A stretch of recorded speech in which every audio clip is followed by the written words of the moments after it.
Makanya ketika pelaku UMKM makanan dan minuman, saya ajak diskusi, udah pernah ke lab nggak ini hasil? Jawabannya semua enggak. Ya nggak boleh, nggak boleh. Saya rasa agama apapun mengajarkan kita kalau membuat sesuatu makanan dan minuman buat orang lain, pastikan makanan ini aman dan berkah buat orang.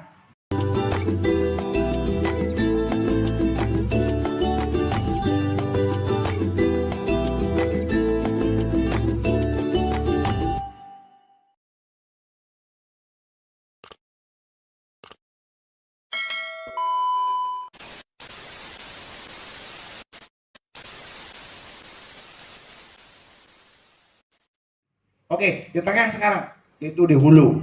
Wah, di tengah juga seru banget. Di tengah adalah kami, manufacturing industry. Pertama, tadi Purnama sudah cerita ya, tim saya. Jadi kita pindah dari kampung kami ke sini.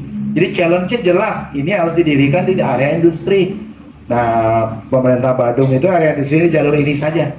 Cuma 1,5 kilo deh. Syukur kami dapat. Itu dulu.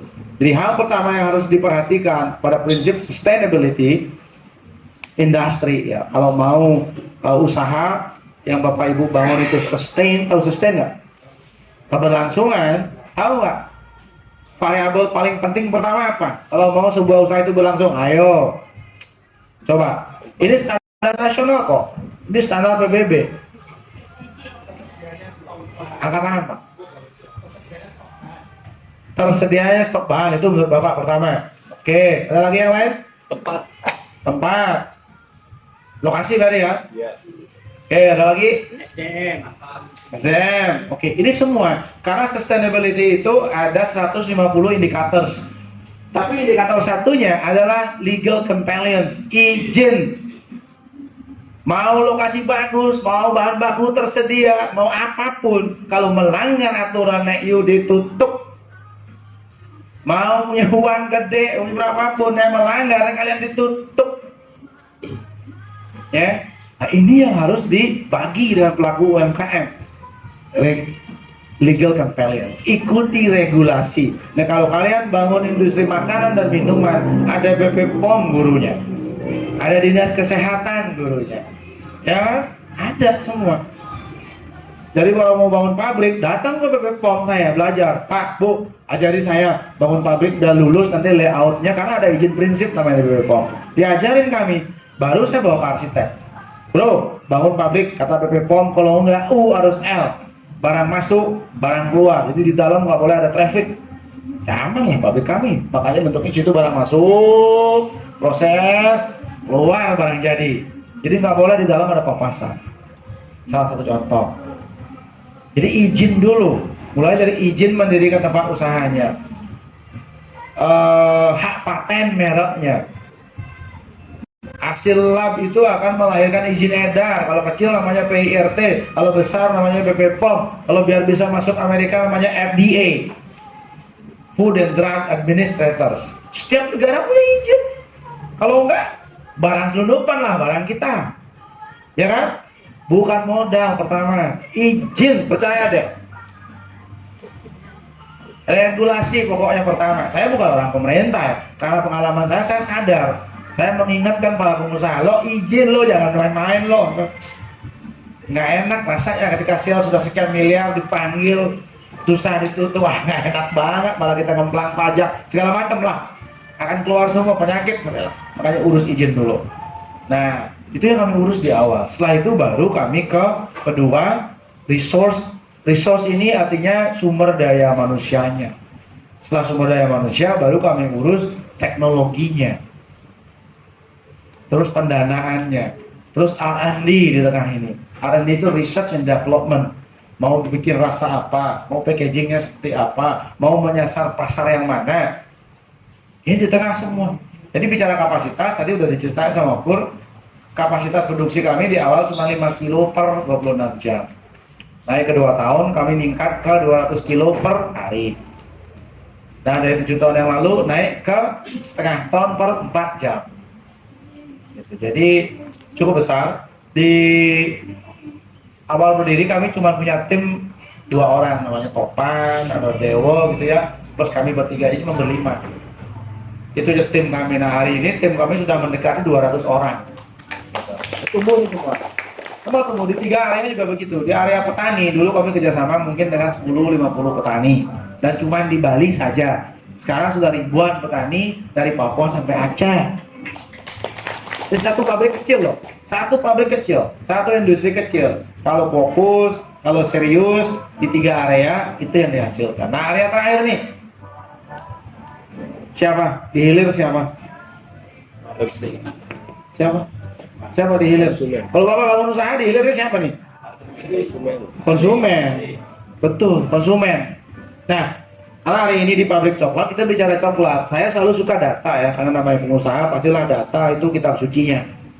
Ya, jadi kalau pengusaha nggak pegang data ya, you just like a blind man without stick. Kayak seperti maaf, orang nggak melihat, nggak pegang tongkat. Datanya, orang Indonesia itu baru makan coklat 0,3 kilo per orang per tahun. What does that mean? Artinya 300 gram per orang per tahun. Sangat rendah, sangat rendah. Saya nggak mendapatkan hasil riset berapa kilo orang Indonesia makan mie per orang per tahun. Belum dapat saya risetnya. Pasti banyak. Nah, kalau di Eropa, orang Eropa itu dia makan coklat per orang per tahun itu 9 sampai 11 kilo. Nah, orang Indonesia tuh masih sangat rendah. Kayak pas Valentine kalau dibeliin pacarnya atau pasangannya baru makan coklat ya. Nah, kira-kira Bapak Ibu, apa yang membuat orang Indonesia belum suka makan coklat? Kira-kira, ayo kita bedah. Harganya mahal. Oke. Belum tahu manfaatnya. Oke, lagi. Takut apa biasanya ibu-ibu nih? Takut gendut. Oke, lagi. Terlalu eksklusif, ibu nggak suka jadi orang eksklusif. Kata orang tua giginya takut. Kata orang tua giginya takut rusak. Oke, lagi ada lagi. Takut gemuk, mahal, belum terbiasa, gigi ompong, apa lagi? Ada lagi nggak? Diabetes. Oke, sambil kita bedah, Bapak Ibu coba ini. Ini kakao murni yang habis di roasting. Nah, baru kita bedah nanti. Ya, saya suka. Kenapa kami bangun kelas ini? Karena inilah memang paradigma masyarakat Indonesia khususnya terhadap coklat. 90% negatif. Itu saya alami 13 tahun lalu. Kan 2 tahun kita nggak jualan sama sekali. Tahun ketiga kami mulai ikut-ikut pameran. Jadi yang jaga pameran saya sendiri dan partner saya, Pak Tobi itu. Ada foto kami di situ ya, ada foto kami. Jadi saya lihat ibu-ibu PNS gitu kan yang ada pameran pemerintah, kami dikasih kesempatan meja. Bu, Pak, ini saya bikin coklat, bicara kali, coba dong. Oh enggak, ntar gue gendut, ntar saya jerawat, ntar saya diabetes. Bener, sama saya Indonesia. Kalau udah ngomongan coklat, anaknya udah mau ngambil nih, Pak, Nek, kamu jangan makan coklat, gigimu rusak. Nah, ini apa namanya? Tantangan. Ini yang dihadapi oleh pengusaha coklat, tantangannya. Tapi peluangnya apa? Ada 250 juta penduduk Indonesia. Kalau 10% saja bisa diedukasi, wah habis coklat saya. Nah, itu peluangnya. Tinggal disolusikan sekarang nih. Makanya kami bangun kelas ini. Kami bangun kelas ini tujuannya memang untuk berdiskusi tentang apa sih coklat itu, siapa saja yang terlibat, apa sih manfaatnya, gitu. Udah coba semua belum? Udah dapat belum? Udah. Rasanya pahit apa manis? Wah, itu ramalan nasib itu. Kalau gurih nasibnya gurih, kalau pahit ya pahit lah nasibnya udah. Masih pahit nggak? Gurih. Oh, kan ada yang bilang gurih, gitulah orang Indonesia. Gampang sekali dirubah dengan opini. Gampang sekali itu detik. Saya juga orang Indonesia, dulu juga saya persis begitu. Karena mindsetnya harus dirubah kan? Iya betul, mindsetnya ini mesti ke open mind. Karena kakek saya, Albert Einstein pernah ngomong, dia buat quote ya. The purpose of education is to change the empty mind becoming the open mindset. Itu bahasa Bali halusnya. Saya translate, maksudnya kakek Einstein bilang begitu. Fungsi daripada pendidikan, kalau pendidikan itu berhasil adalah mengisi kekosongan otak manusia dan merubahnya menjadi otak dan pikiran terbuka. Kakek Einstein yang ngomong, bukan saya. Saya emang nggak pernah kuliah, cuma saya suka baca pikiran-pikiran orang hebat itu. Buat saya coba praktekkan, oh ternyata iyo yo, gitu. Ternyata benar yo, gitu. Nah di situ Pak. Nah sekarang pertanyaan saya, dari rasa biji kakao murni yang Bapak Ibu bilang pahit dan gurih, terserah, namanya juga rasa, nggak bisa dipaksakan. Yang bikin gendut bagian mananya? Coba. Apanya? Gula. Gula, Bu. Ibu masuk pabrik coklat, bukan pabrik gula. Come on, ini chocolate factory. Oh, Iya. lemak, lemak apa? Lemak coklat. Bener. Saya ada hasil riset soalnya dari beberapa profesor. Kakao butter atau lemak kakao itu mengandung high zinc, high antioksidan dan menyebabkan orang awet muda. Jangan. Berarti tidak ada. Tidak ada. Berarti tidak ada. Yang bikin gendut bagian mananya? Tidak ada. Oke, siapa yang sering makan coklat angkat tangan? Jujur. Siapa yang sering atau pernah makan coklat angkat tangan? Kalau pernah Yang serius nih angkat tangan aja ragu. Ayolah Indonesia lah. Merdeka katanya angkat tangan aja takut. Kayak orang nggak merdeka. Oke. Yang udah pernah makan coklat, kalau makan coklat berapa persen kandungan coklatnya? Baca nggak? Atau buka makan gitu? Nggak baca. Tapi Bapak Ibu masuk TK kan dulu semua nih? Enggak. Ada yang nggak sekolah TK, sorry ya. Itu fungsi kelas ini.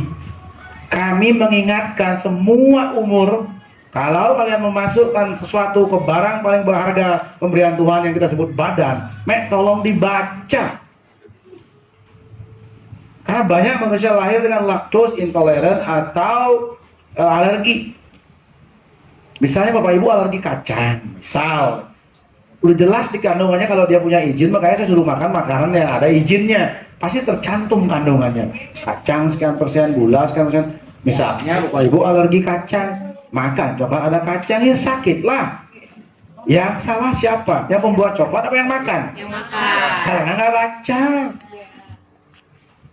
Karena renahnya kemauan baca orang Indonesia inilah yang membuat otaknya kosong, swing, lebih seneng baca ibu di TikTok yang satu detik itu.